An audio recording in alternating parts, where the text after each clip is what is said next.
So, Tony, why does Batman only wear dark colors? Oh man, I don't know. Because he doesn't want to get shot. So, Tony, why does Robin only wear bright colors? Because he wants to get shot. Because Batman doesn't want to get shot.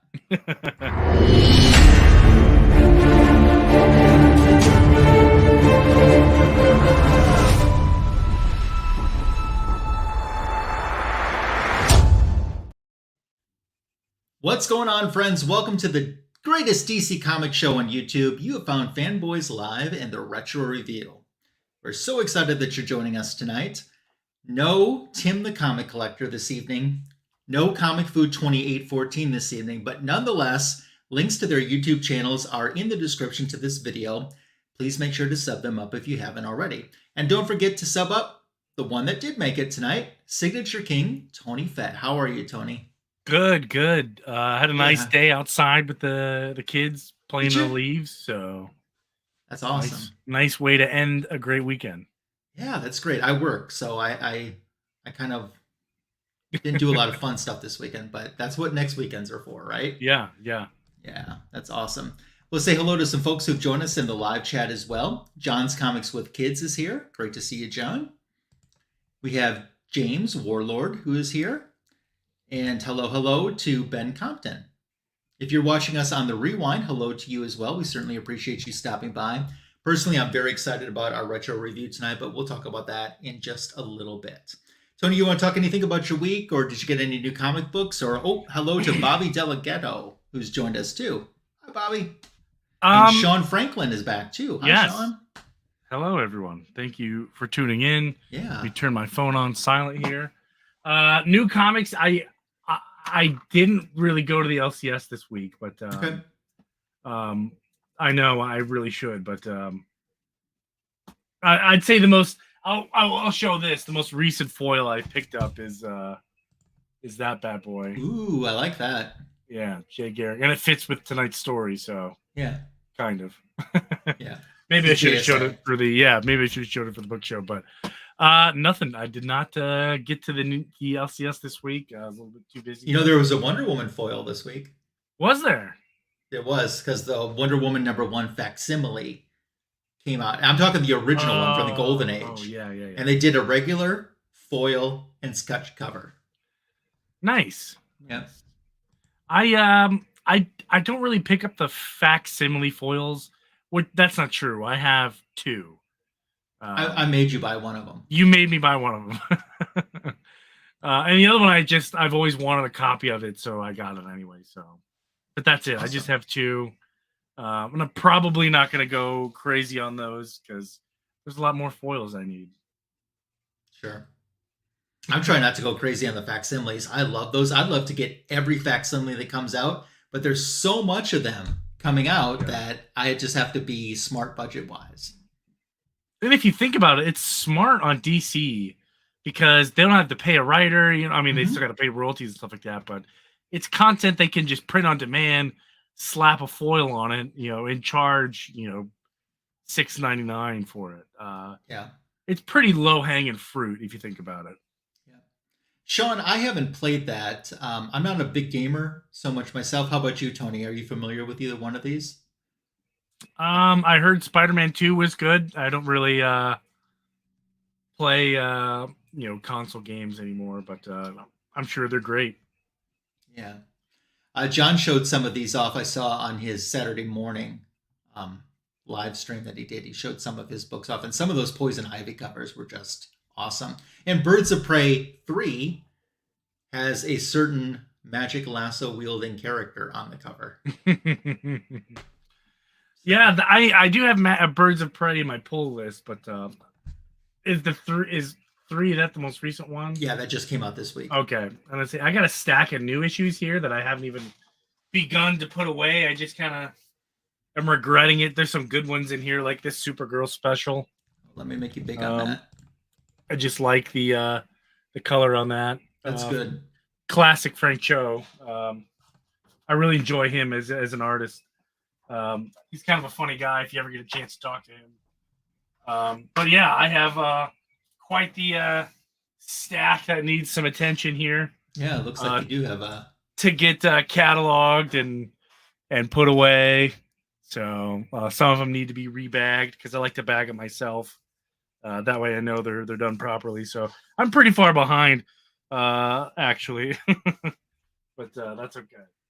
Yeah, I'm looking forward to John to checking out this too, and see what I'm wondering, and I'm guessing that this has kind of been ignored. Are they even mentioning the fact that Diana is an outlaw, or are they just kind of letting that story play out in her own title? That's what I'm a little curious about. Yeah, So yeah. that's why I was a little surprised to see that she was guest starring in someone else's book. And then I thought, oh, they're probably just ignoring that Yeah, that's portion, true. you know. But yeah, cool.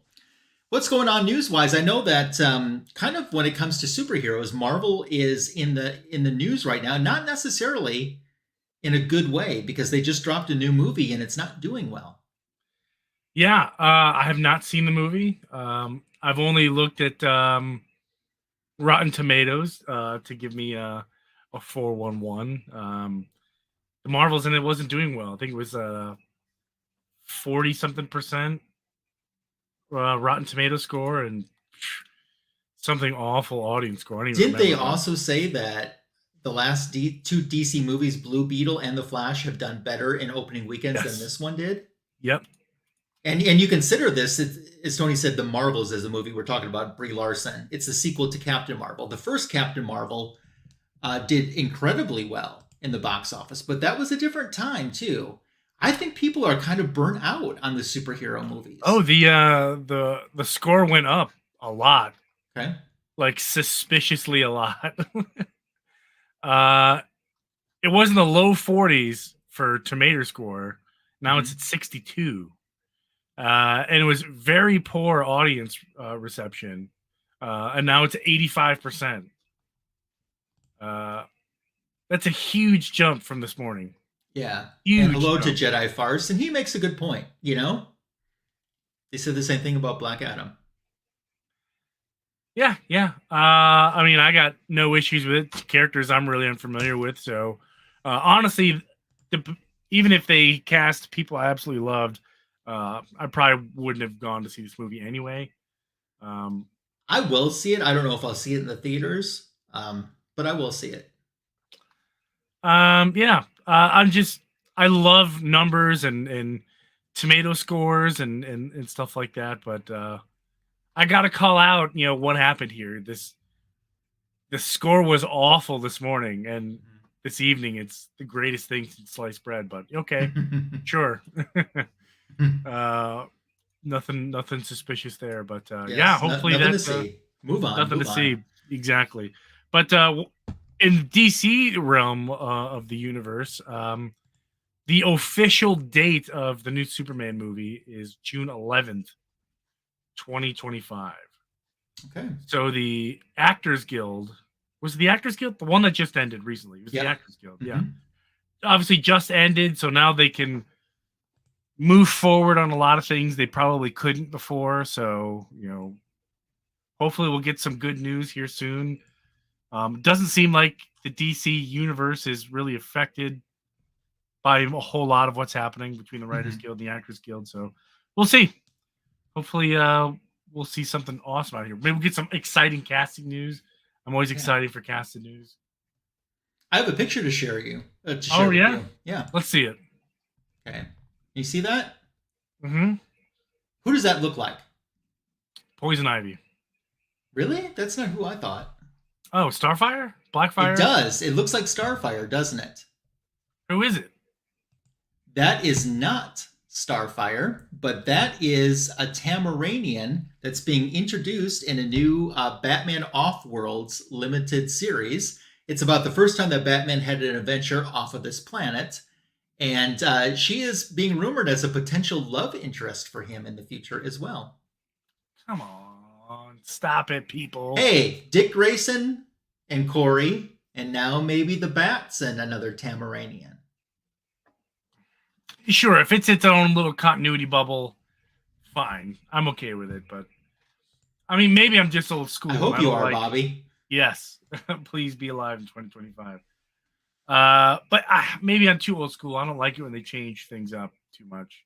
Mm-hmm. I'm okay with change, but it seems like they're putting all these characters into a fruit bowl. And just just seeing what Cali Comics is joining us. How you doing? Yeah. Honestly, for news, that's it. That's all I could find. That's all I did see some cover art floating around for the Crisis on Infinite Earths Part 1 animated movie. I saw some of that floating around. I don't have it with me to share at the top of my, just off of my fingertips here, but that's cool. And that's coming in January, as we talked about. Yeah. It's coming a lot sooner than people were planning, and I think that's cool. Yeah, I always enjoy the animated movies for some reason. Mm-hmm. They've always done really, and it's weird that an animated movie usually is, they're, for whatever reason, their universe is amazing. Yeah. I wish that kind of momentum would carry over to the movies, but for some reason it usually doesn't. There was a Suicide Squad Hell to Pay animated movie that I thought was really well. It came out in the last 5 years. And it was about Amanda Waller. She had to get her hands on it was a playing card, but it's a magic playing card. And she had cancer, and if you die holding the card, guaranteed it's your get out of hell for free card straight to heaven. Oh wow. All you got to do is die holding the card. Oh, Siri's yelling at me for some reason. I don't know. It picked up get out of hell for free cards. And it was searching for a get out of hell for free card. But yeah, it's for those of you who haven't seen it, I definitely recommend it. Dr. Fate's in it. It's pretty cool. Plays a pretty major role in it. But yeah, so it brings this interesting aspect. Like Amanda's team is going after this card, and like they always use it to because everyone's trying to get this card, so they kind of hide behind it. Like, yeah, go ahead and shoot me. Like, see what happens. Yeah. Worthless now. Yeah, it's really funny. But hey, that's creative. It is. I thought it was great. The whole cast was back. Yeah. They were able to introduce new characters into the Suicide Squad, which is a great thing in my opinion. So check it out. Suicide Squad, Hell to Pay. Awesome. Cool. Anything else going on to talk about? Not that I see. Like I said, it's been pretty quiet this week for news. Not sure why. Maybe it's the acting guild fallout, but I've also noticed too that when one of the comic book companies has a feature movie, the other company is kind of quiet at that same time, Yeah. And I've noticed it when DC's had movies out that Marvel news side was quiet, and I think it kind of runs the same way. So do you think we'll get any big news before the Thanksgiving holiday? I don't know. Thanksgiving's coming up pretty fast. I think that we'll have something probably pretty big before the year's over with yet. Oh yeah, right. So we got just this week, and then next week's Thanksgiving. Very cool. Gobble till you wobble. Gobble gobble gobble. Great. I know I'm excited. So who picked this week's book? Was that you? It is, and I'll say why. First, I want to answer Jedi's question. Sure. I have them on hold. I haven't been to the LCS to get them yet, but I did get, and I haven't shown it in one of my videos on my channels yet, but I'll show it now. I did get the new omnibus that came out this week too. Are you an omnibus connoisseur? Love omnibuses. Okay, love them. So a gentleman that I met at Baltimore Comic-Con, who's on YouTube, Near Mint Condition.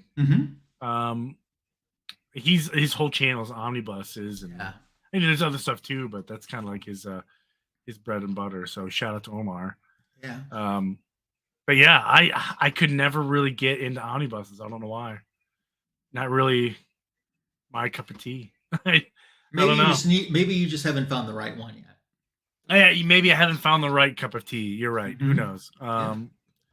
But treasuries, I've always been into treasuries. Yeah, treasuries are cool. They're the coolest thing.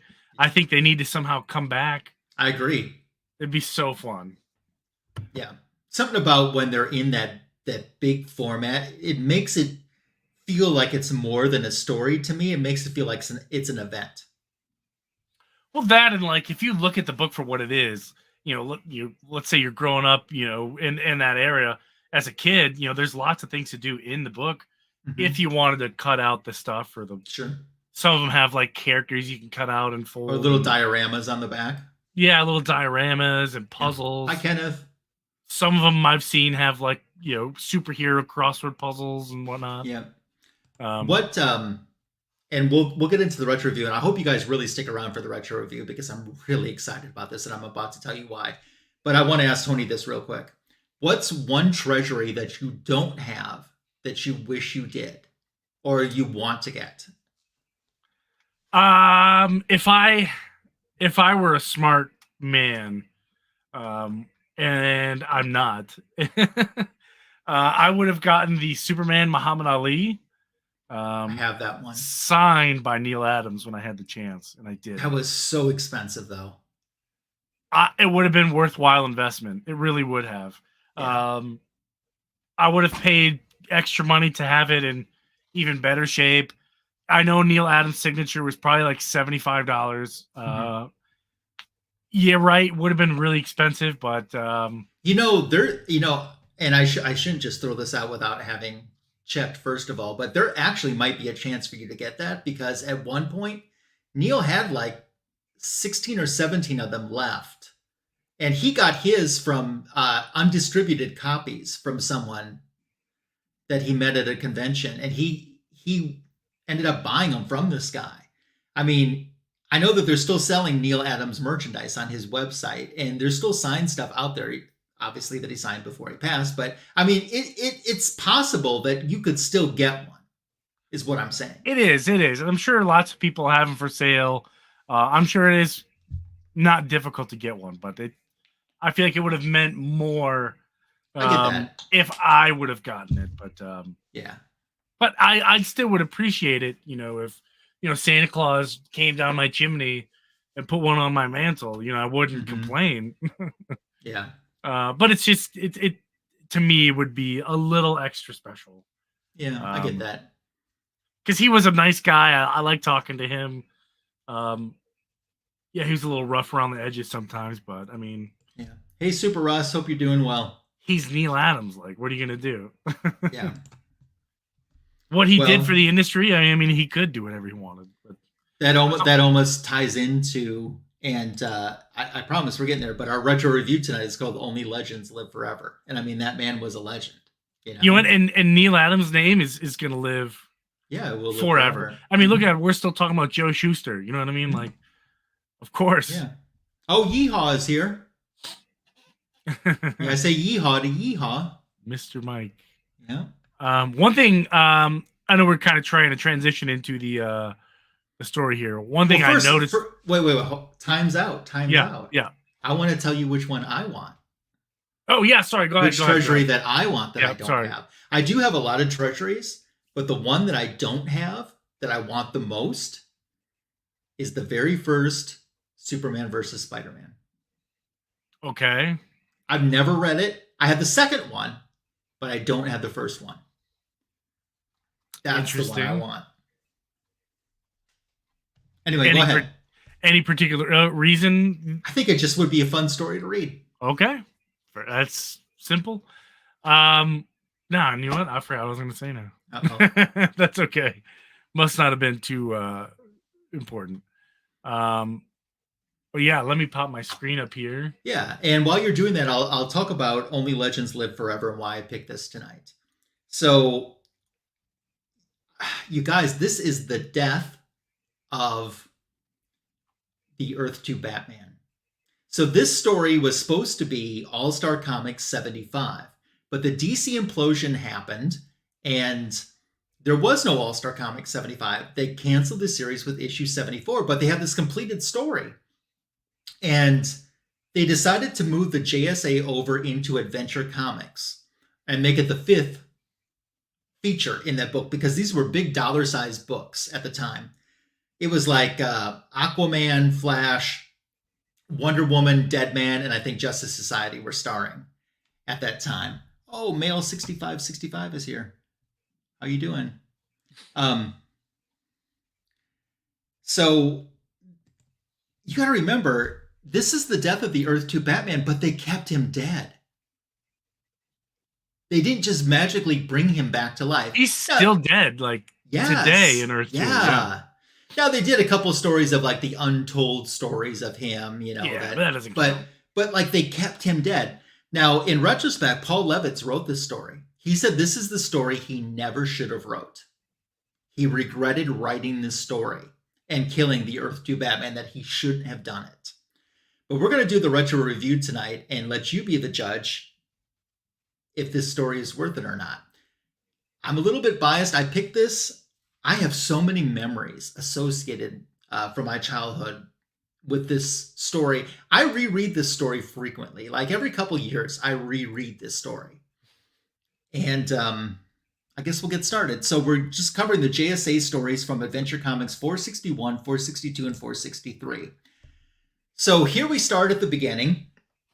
And essentially it's given the reader a backdrop of, if you don't know the difference between Earth 1 and Earth 2, what it is. You know, on the top, we see some of the heroes from Earth 1. On the bottom, we see some of the heroes of Earth 2, and you can tell that they look a little bit different. On the next page, they expand a little bit further on that, talking about, you know, how on Earth 2, the superheroes started to arrive in the early part of the 20th century when a rocket ship brought a child, Kal-El, to safety. But this Kal-El never grew up to be Superboy. He began his career as Superman. And he was one of, you know, the first greatest hero. And then there are the other heroes that followed. They were the Justice Society of America. And it even covers, if you just scroll back up just a touch, the JSA's final case there against the Key before they disbanded. But then it starts to talk about Earth 1 and how there's those same heroes, but they're different. Some of them are like Superman, Batman, and Wonder Woman. They look alike. But there's a differences, like Green Lantern. Not only do they look different, one power ring has an immunity to wood and one has immunity to color yellow. At this time, there was no Earth 2 Aquaman. That would later change. And there was no Earth 1 version of Dr. Fate. And it did talk about how the JLA and the JSA met, and they started to do these annual team-ups. And how this is a story of the legendary members of the Justice Society. So our story begins right now, and we have Green Lantern and Powergirl inside a bubble, and it looks like they're trying to break loose. So we're not exactly sure what's going on here. You know, GL saying, push, you know, we got to get out of there. And Powergirl talks about how the pressure just keeps increasing. She can't hold it back any longer. And Green Lantern's like, no, it can't close, not now. I'll focus all of my willpower. And they start to work on it, and the bubble bursts open, explodes the two of them out, and we realize that they're inside a laboratory as the Golden Age Flash is there. And he says, hey, I think you made an unqualified success by proving my theory.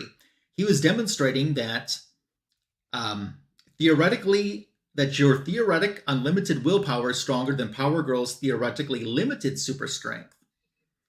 And Powergirl is kind of over this. She's kind of over the guys, and she starts to take off and realizes they're not even listening. She flies up the JSA brownstone from the bottom all the way up. Wildcat invites her to sit and watch TV. She has no, and she takes off. Over in the kitchen, we see Huntress is cooking. And I love that she's in her costume with a little whisk there on the stove. I think that is so classic. And a voice says to her, smells delicious, Helena. How about sharing some? And she's like, oh, no. And she realizes that it's Robin. And he says, is that any way to greet your almost brother, Helena? Especially now that you have my old job at Cranston, Wayne, and Grayson. She's like, oh, Dick, I'm so sorry. It's just that I thought. And he's like, yeah, you thought you had me fooled like you have Bruce fooled. He doesn't know that you're Huntress, but I knew that who you really were from day one. You know, he's like, don't worry, I won't tell Bruce. This will just stay our secret until you're ready to tell him. We cut over to Gotham, and we got some twin towers over there, and it looks like a man is starting to climb the outside of these twin towers. And they're like, this guy's a lunatic. Then the police and the fire department are there, and they want to try to rescue him. But the man says, you know, essentially stay away from me. This police officer throws his hand out the window to try to help the man get inside, and he grabs a hold of the officer and just tosses him down. And he makes it to the top of the building and he starts to yell, "Here be Gotham, I want Commissioner Wayne, and I want him now or I'll level every building in this whole blasted city." The police approach him and they're like, "Did you hear me? Get Wayne." And he goes to show that he has the power to back up what he says. He's like, "Bring me Wayne or I can't be responsible for what happens to your city." And Chief O'Hara, is like, he radios to headquarters, "We need help." And we see the help, the cavalry starts to come in as the Justice Society starts to arrive. So this man's name is Bill Jensen.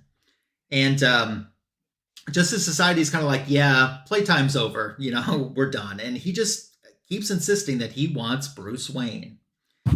And Powergirl lands and she confronts him while the others are starting to get down off of the plane. And he has like this unlimited power. These chains appear from nowhere and tie Powergirl up.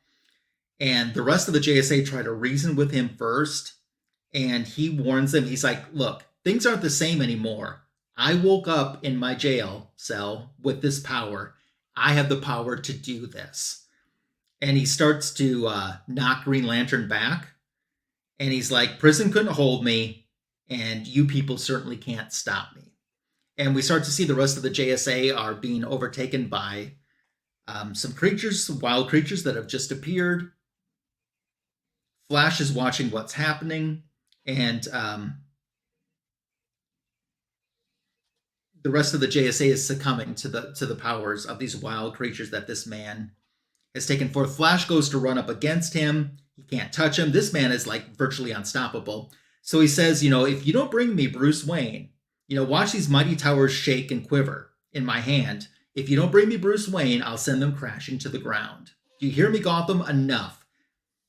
And then all of a sudden he hears a voice saying, "Jensen, you have what you want. I'm here." And it's Bruce Wayne. He's now the police commissioner. And he says, "I'm placing you under arrest as fugitive from justice."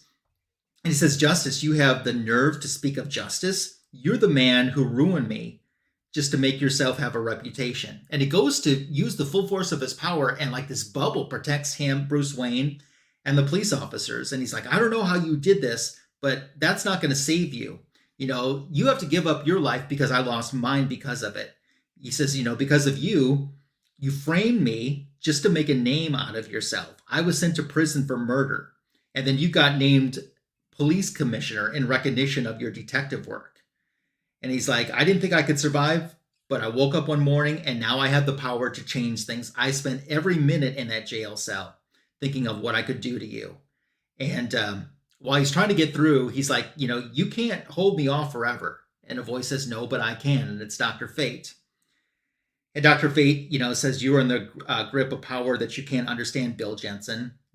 Don't let the fires of hate destroy you." And Bill Jensen's like, "I don't even know who you are or what you think you're doing, but I know one thing. Nothing can stop me. Nothing." And then we see that the JSA has been leveled, the police have been leveled, and he wants one thing, Bruce Wayne. But where is Bruce Wayne? Bruce Wayne was there, and now he's gone. And he says, "You'll pay for this trickery, Gotham. You'll pay." Now that's the first part of our story. And let's make a couple comments first here. That is Joe Staton artwork. Absolutely, yeah. That is. Good catch. Yep. You've read this too. You know that this is a pretty good story then too. Hey, White Tiger, Triple C jumped in to see us. Muabunga to you, my friend. It's always great to see you. Thank you for stopping in. You make my day. So now we'll get into part 2 of the story and take a look at this first splash page. Let's go down just a little bit, Tony, and let's pause for a second. Keep going. This page, that was going to be the original cover for All-Star Comics 75 that never got published. Chop and Drop 2013's here, and the Comic Book G-Man's here. You guys are here. This is like the best part of the story. We're about to get to the death of the Earth 2 Batman. So, as we go, we get a little recap for those that are just joining us of what's happened. how Bill Jensen has climbed this trade tower in Gotham City. He's demanding Commissioner Wayne. The Justice Society arrives, but he has these powers that even the JSA can't stop him.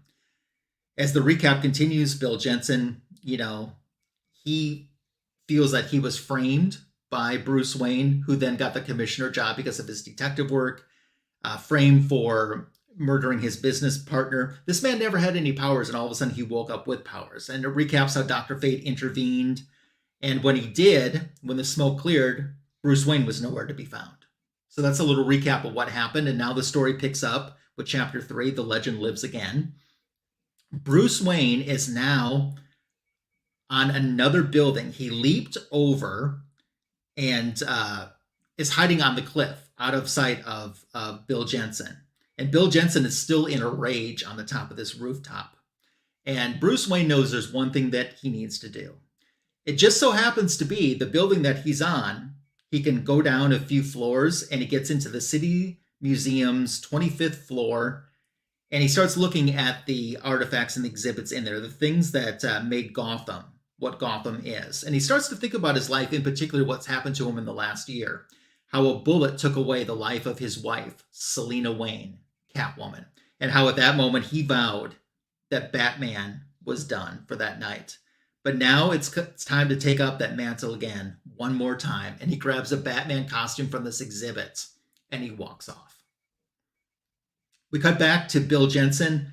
He's like, stop hiding Wayne, you fools. I can destroy all of you. I don't want to hurt you. I only want justice, a life for a life. Wayne's for mine, the life that he ruined.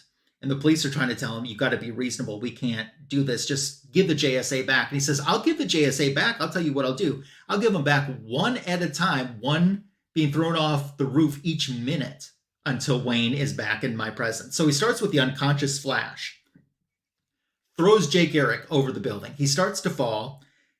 During his descent, his plunge down, he regains consciousness. Then all of a sudden, who swings out but an old friend? Relax, old friend, I've got you. It's Batman. And he's like, what are you doing here and in costume? And Jay's already passed back out. But he does reply, what I have to do. So Batman starts climbing up to deal with Bill Jensen. Bill Jensen sees him and is a little surprised. He's like, but you disappeared months ago. And Batman says, I'm here now, Jensen. I'm here for you. And he says, no, Batman, you're here to be my tool. You will bring me Bruce Wayne. And he keeps demonstrating his incredible show of power. And he shears off the top of another tower, the one that had the Wayne name on top of the tower. And Batman is wondering, what in heaven or hell's name did he get that kind of power? And he tells Jensen to stop. And he's like, I don't want to be cleared, Batman, because Batman says, we'll get you a fair new trial. He's like, I don't want to be cleared. I only want Bruce Wayne dead, and you're going to make that happen. So some of the JSA is starting to regain their consciousness, but Bill Jensen's attention is turned and focused on Batman. So they don't see him until just before they're getting ready to attack. But this Bill Jensen hears the noise of them approaching, and he's able to shield himself from the attacks. There we see Huntress, kind of getting ricocheted backwards. Remember, this is Batman's daughter, Huntress. And, he goes on to say, even your mightiest magic doesn't affect me, He's like, try to explain that if you can. And the JSA are putting up all that they can in self-defense just to survive. And you can see that they're kind of getting their butts handed to them by this Bill Jensen. Finally, Batman makes it up there, and he says, you can stop laughing, Jensen. You're through. And he says, not till you bring me Wayne, Batman, not till I kill him. Then we get some of the best parts of the story right now in some of these panels right on this page. Inch by inch, the Batman struggles forward, the skin burning away with each step he takes as the fiery forces sear him. But though he is not as young as he once was, as strong as he once was, he is still as determined. He's still the legendary guardian of Gotham, and he will not be stopped even by that which would kill another man. And then finally, through the hate-glazed eyes, Jensen sees through the shards of the burning mask and see who his nemesis truly is, and he realizes it's Bruce Wayne. And then, in one soul-shattering second, Jensen's hate consumes him with a fire not seen on this earth since creation, and the Batman dies with him, witnessed right in front of his daughter, Huntress, who screams, "Oh my God, no." We cut to a few days later, and there is a funeral for the Batman.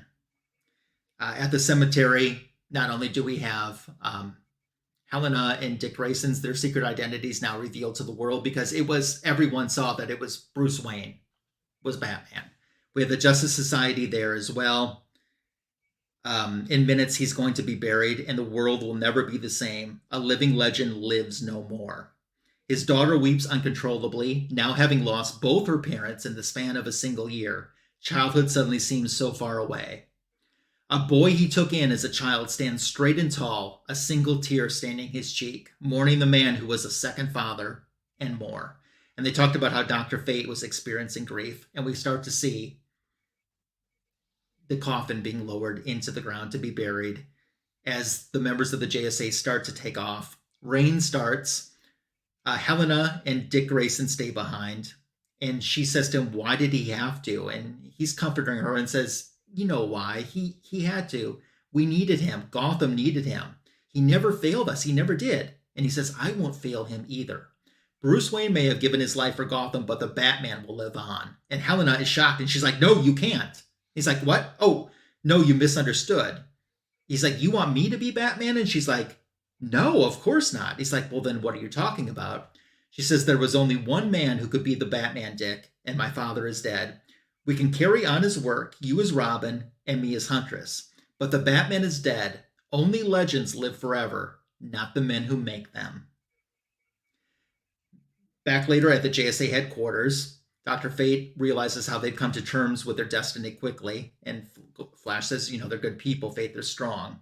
He says, "Yes, but soon they will think clearly of yesterday's events. By then, we must know the answer to the unanswerable. Where did Bill Jensen get the power to stop us and to slay the Batman?"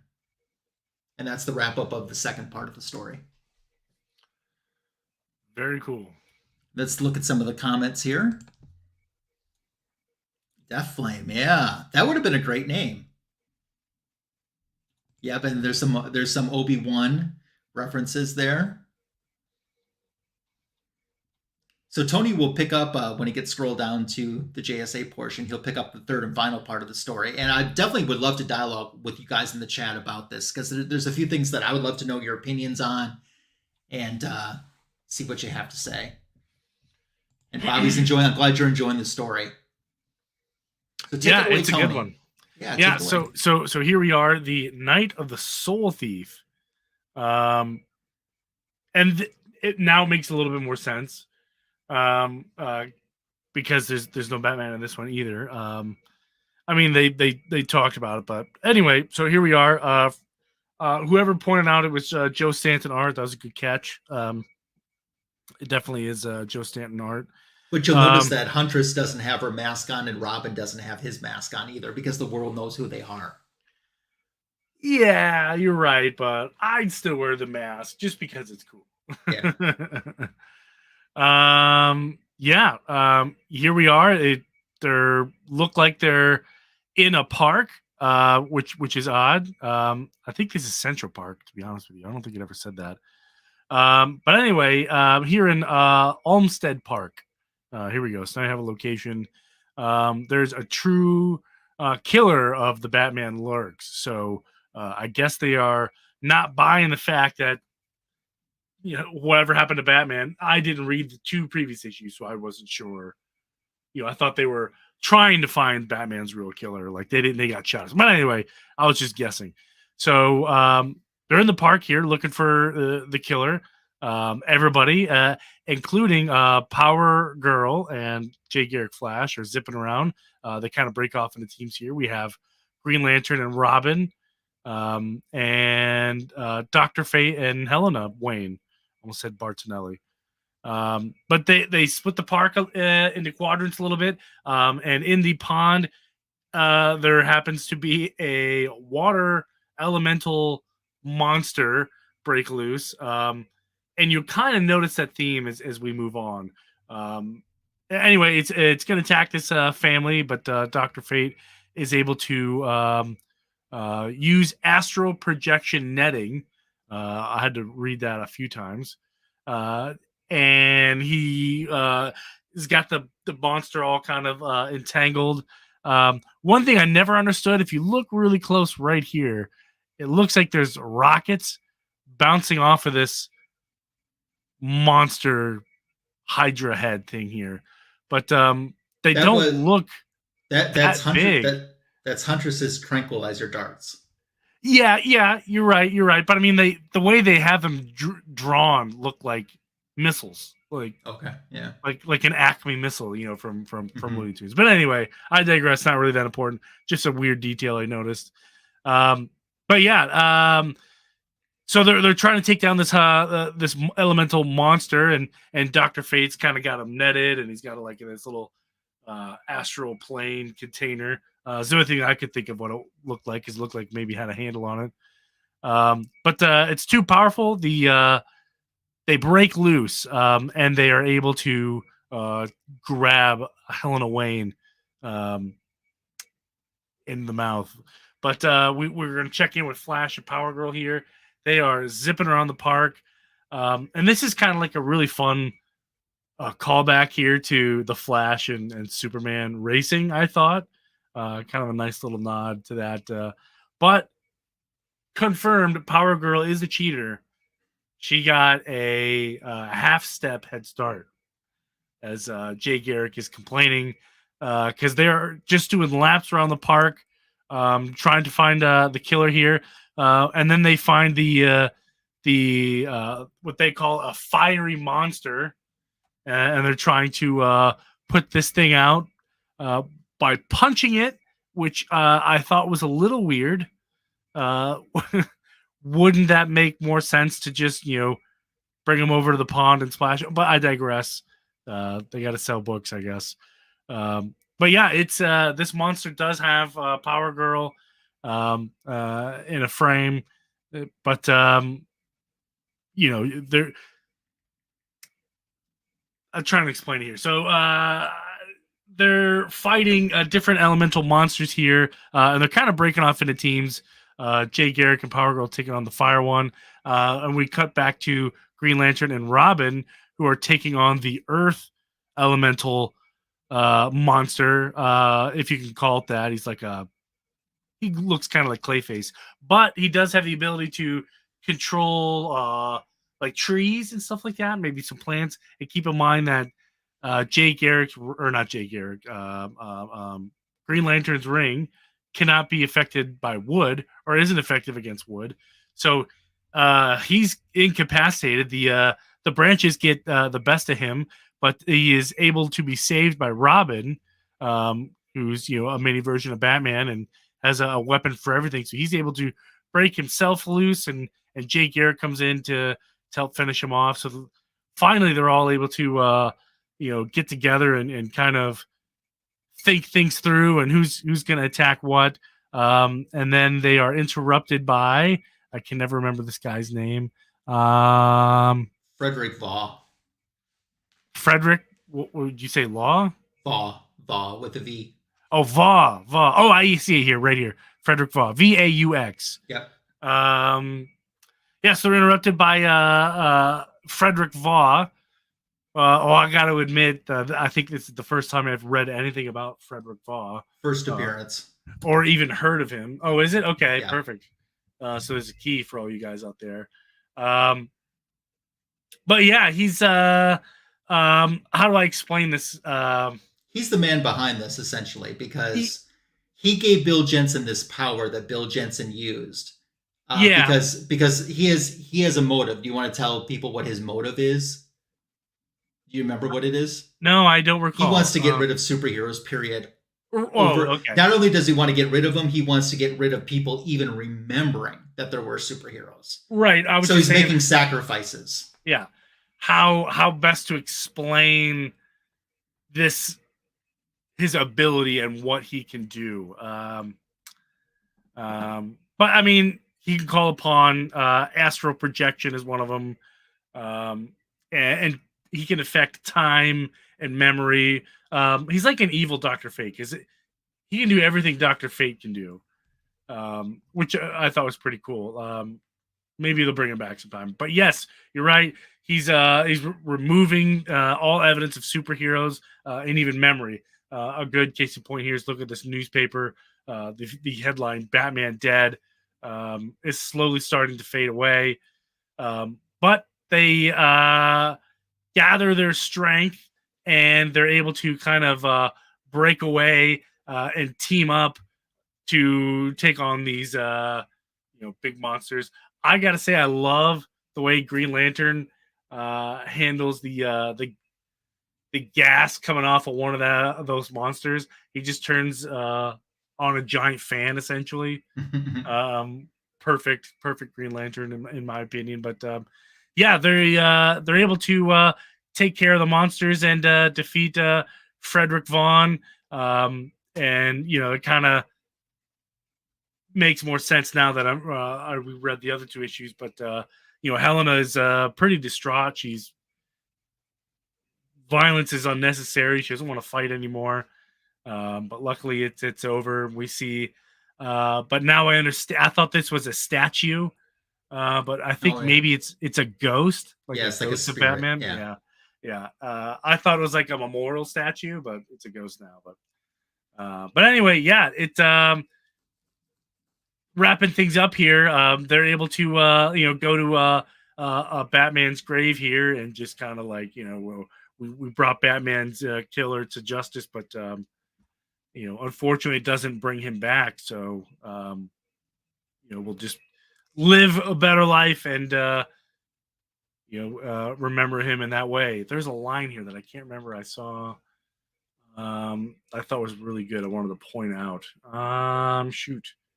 While you're looking for that, I'll just add in a little bit too. Go for it. That Dr. Fate says that there is, while this guy is trying to warp the fabric of people's memories and stuff, there is one positive thing that they can do, even though they can't bring Batman back from the dead. One positive thing that they can do is alter, since this reality has this slight gap right now, the eternal balance between chaos and order, there's this slight balance right there. What Dr. Fate can do is use his mystic powers and reshape things, so the secret of Batman's identity may be restored even now. Thaw weakened the fabric of reality with his spell, and I must act to heal it, Dr. Fate says. As I do, I'll make the slightest of alterations.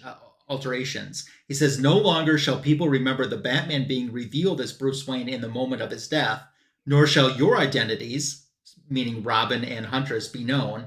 He says, instead, let them believe both Bruce Wayne and Batman died atop of that tower, but in separate deaths, with two bodies resting peacefully in separate graves.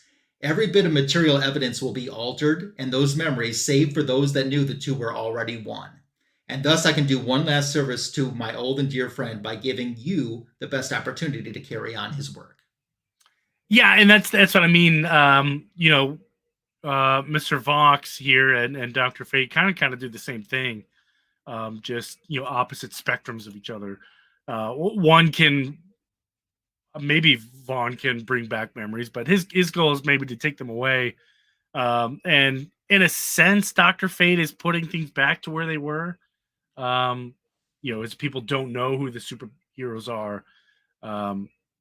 But maybe in a sense, he's also removing their memory that Batman and Bruce Wayne were one and the same. So anyone who knew it beforehand still gets to know it, but the general public that didn't know it ahead of time, they don't know it. So right. So that's kind of the wrap up of the story. Yeah, a little bit of a yin and yang there. So I thought that was pretty unique. So Tony, I want to recap and score the story, but before I do, I want to throw this out in the chat because when we get done, I want to go to their comments. Hopefully we'll have some people that comment on this.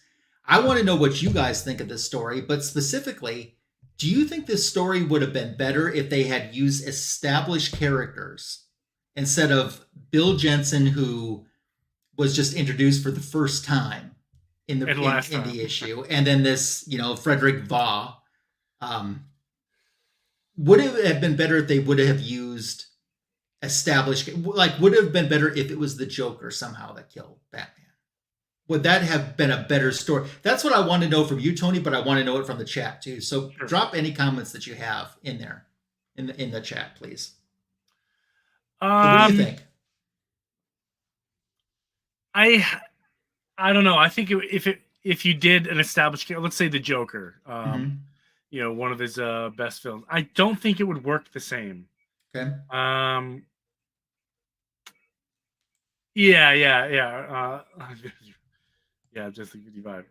Yeah. I I don't think it would work. I Okay. really don't.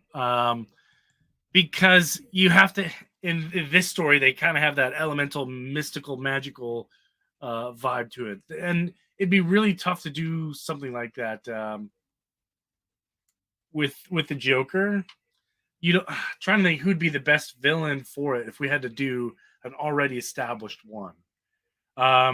So Maybe is it better to have unknown in this? It just to me, it could honestly go I either sit way. and wonder. Really. I go, how come some unknown that we've never heard of before gets to be the all powerful one that actually killed the Batman, when so many others that seem so much more. Not that Bill Jensen wasn't dangerous, but you Yeah, know, yeah, I see what you're saying. Maybe you could have maybe on Earth 2, I don't know who it would be, but whoever would be Ra's al Ghul in this world. okay. Maybe there's some kind of mystical artifact Mm-hmm. that would kind of do the same thing. That way, it would kind of tie into, you know, Ra's al Ghul maybe trying to kill Batman on Earth 1. Um, Maybe that's what this version of that story would be in Earth 2. Depends. Again, it several factors, but I'm starting to lean more of an established character already versus I think this guy's just a throwaway. He just got lucky. He killed Batman. We'll never see him again. One thing that I do remember in an interview with Paul Levitz talking about when it came to this story, it was very deliberate that at the moment that Batman died, that Helena was there to witness it because it was supposed to be like the second generation. Bruce witnessed his parents being That's killed. true. And it was very deliberate that she would have to see that. And if you remember that one panel, she's the only hero outside of Batman and Jensen in that panel, and she's the only one giving a reaction to it. But that was a very deliberate how history repeats itself. Yeah, you know what? Now that you point that out, I didn't see that, but yeah, I understand that now. That's I must have not noticed. Interesting. Yeah. You said that and it didn't even register. So what would you score it? I think you got the weakest part of the story. Overall, I mean, sure, out of the three, I would say issue the third story is probably the weakest. But overall, I don't know if I had to grade this out of 5. It might get a 2 for me. Oh wow. Yeah, I don't know what it is. I mean, the talent on here is phenomenal, but I don't know. Just you've put a couple of holes in the story now, or maybe I would have given it a higher, like a 3.5. But you're right. Why does this guy get to kill Batman? He's a nobody. We don't even know who he is. Never seen him before. And he kills Batman. Like, that's not cool, I guess. But I don't know. I'm gonna say 2 for now. See how it feels. But 2. I'm gonna give it a 2. Okay. As I said, I have a lot of childhood memories like associated and attached to this story. I remember buying this off of the spinner rack. Yeah, you got that right, Bobby. Yeah. He did what a lot of other ones couldn't do. He did it in one try. Yeah. One try. This is a 4.5 for me, even though that the last part of the story is the weaker part. I can see a little bit because you got to remember the first 2 issues were supposed to be one issue. And like that little prologue of the difference between Earth 1 and Earth 2 seemed like, ooh, we got to stretch the story out a little bit more because we got to bust it up into 2 issues. The second part, actually it's the third part because in Adventure Comics 461, they do the first 2 chapters and then it's just the third chapter. The third chapter is really where the meat of the story is. That's the one, and I'll show it again in a minute with Batman's on the cover sitting in the coffin.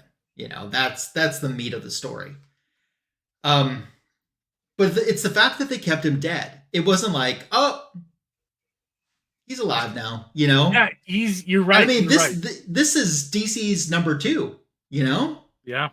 That's huge, I think. And in New 52, they had an Earth 2 run. They had an Earth 2 issue.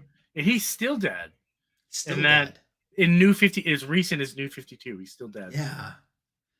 Which is pretty good for DC not to bring a character back. yeah, it is. So I don't know. There's something about this that I like. I wish that Foo's a Furry would have been here to chime in a little bit on what he thought on this too. But yeah. And since I talked about the books, I'm just going to go ahead, since my book show portion ties into it. I'm going to show both the front and back covers of all 3 of these issues. So here's the front cover of Adventure Comics 461. Now, originally, this was such a very last minute addition to put the JSA in there. Deadman was supposed to be in this portion right here, and there was no bottom thing like that at all. Then they realized, well, we're putting the JSA in here to do the story. But Tony, check this out. On the back cover, full page pinup of the JSA. Isn't that cool? That is neat.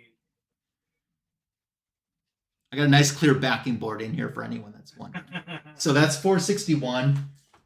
462 is the cover I was just talking about. I love this cover. As a little kid, though, I used to keep going, but why is Wonder Woman smiling up in the corner? Why is she smiling? Her friend died. And then, not related to the JSA, but the back cover has got all this action going on for the other stories that were in the issue. Remember, these were $1 giants. And yes, that is Sargon the Sorcerer, if you were wondering. And then the final one I'll show, 463. We've got the JSA front and center on the cover. And then on the back, we have the action going on in the other stories. So that's my book show portion. Quickly talking about my channel. You know, it's the same things. The back issue of the week YouTube short is already up and out. Tomorrow there'll be another back issue of the week YouTube short. That always drops Monday morning on my channel. I did a comic book editions video this past week that Signature King Tony Fett sent me an AOK, and I had a prize win from Super Rest 9000. I unboxed both of those and show some other Wonder Woman incentive covers. That's already on my channel, Comic Book Editions Volume 170. And then I believe this upcoming week, I'm going to do my November JLA Haul Part 3 video. So what's going on your channel? What do you have for books? For book show, I don't recall if I showed this one, the cool Swamp Thing cover. Super foily. A little hard to tell because it's in a top loader. But this book I got from Comic Mint. And it was not quite what I thought it was. I got to call out the... it's going to be hard to tell on camera, but I'll do the best I can. So obviously, everyone's been doing foil covers this year, and it's just been crazy. I would say this is probably the poorest quality foil cover that they've done so far. If you look at where it says Swamp Thing, it's really blurry, and it looks pretty poor quality. I don't know how else to describe it, but it looks like they printed like a 480p image and just kind of printed it on here. But I mean, it's still cool. It's a reprint of Swamp Thing issue 1, volume 1. Nice. Cool. It's cool, I guess. Had I known Comic Tom was involved in this, I probably wouldn't have bought it. Okay.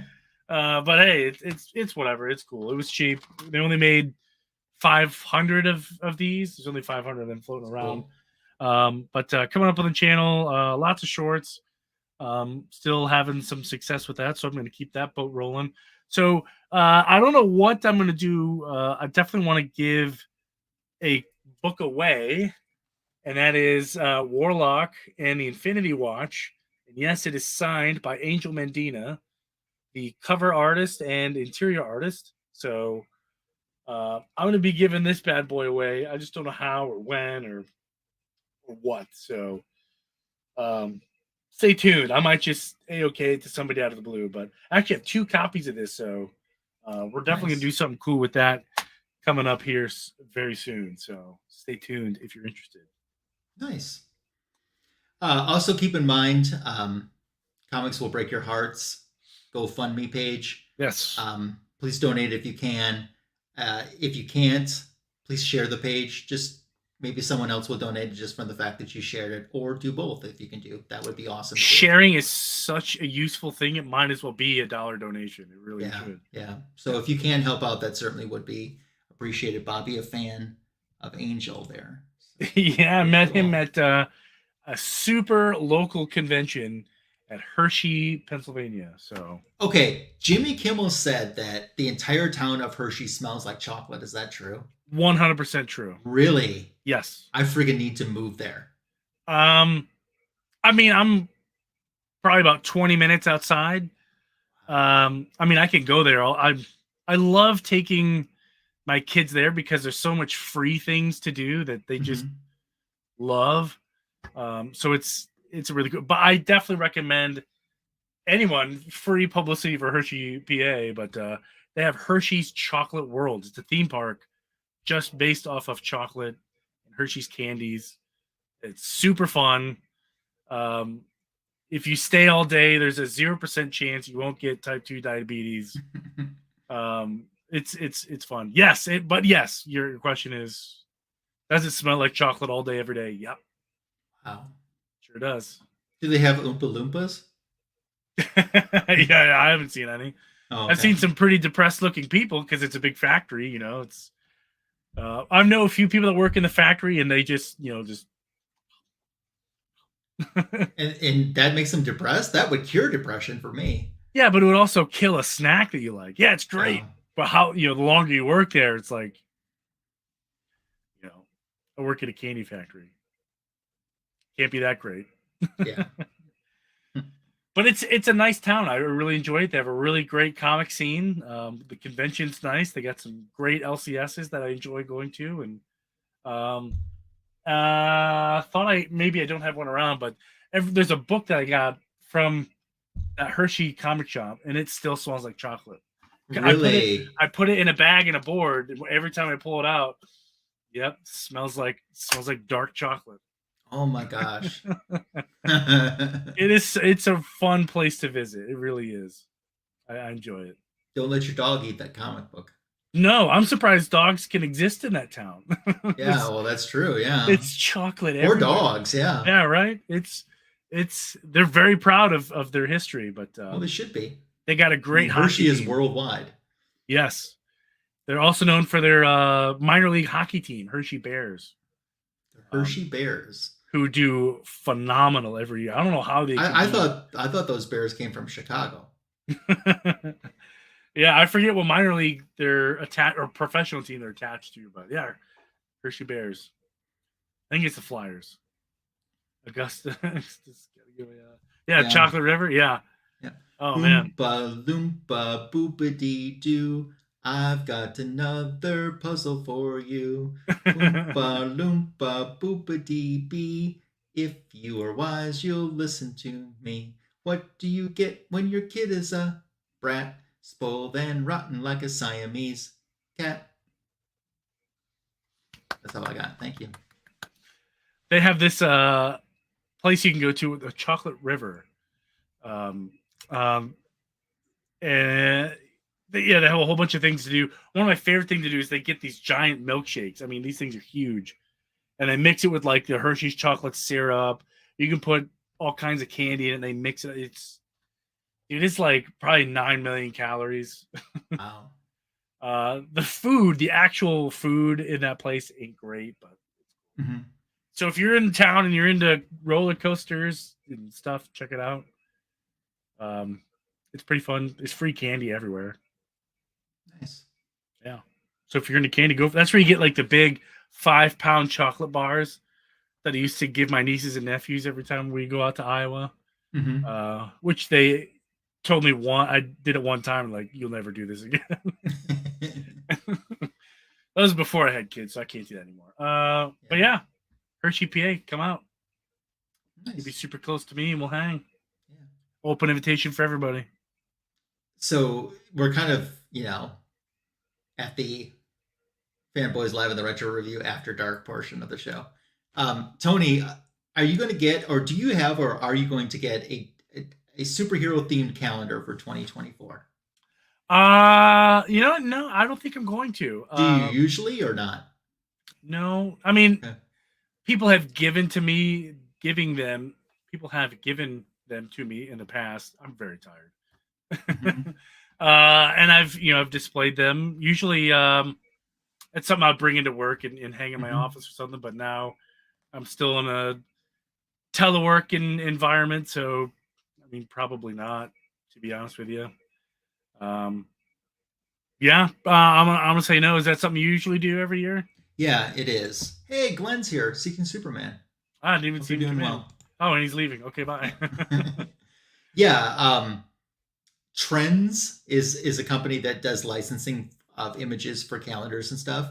They've got a couple DC ones that I really want. Like, I keep going, do I need more than one calendar? And I keep going, yeah, you do. But I haven't bought any yet. Yeah, that's pretty cool. That's cool. That's really cool. Yeah, I don't even think my LCS sells calendars. Mine sells them. My LCS does a lot of gaming stuff too, like tabletop gaming. So usually into that, comics and tabletop gaming, maybe some pops. But no, that I don't really do calendars. I think my mom still does calendars, but yeah, where was she tonight? She's got to get up early. Oh, so, she's watching on the rewind, is what you're saying? Probably not. Probably not. Well, there goes another view. Yep. Darn. Right. So I guess next week we probably will be on Comic Food 2814's channel. I don't know if he'll be on it, but we'll probably be on it. He better be. It's on his channel.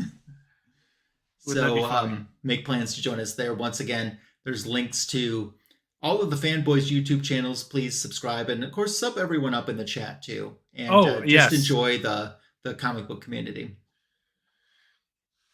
So yeah. Only Legends Live Forever. That is a damn great name for a title of a story. It is. Yeah.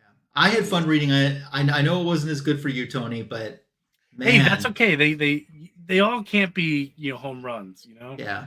I enjoyed this. I'm okay with that. There's some Shazam stories I don't like, and he's my favorite character. So yeah. All right. Thanks for joining us. Hope you have a fantastic week, a healthy, safe, and successful week. And we look forward to seeing you next Sunday for the greatest DC comic show on YouTube, Fanboys Live and the Retro Review.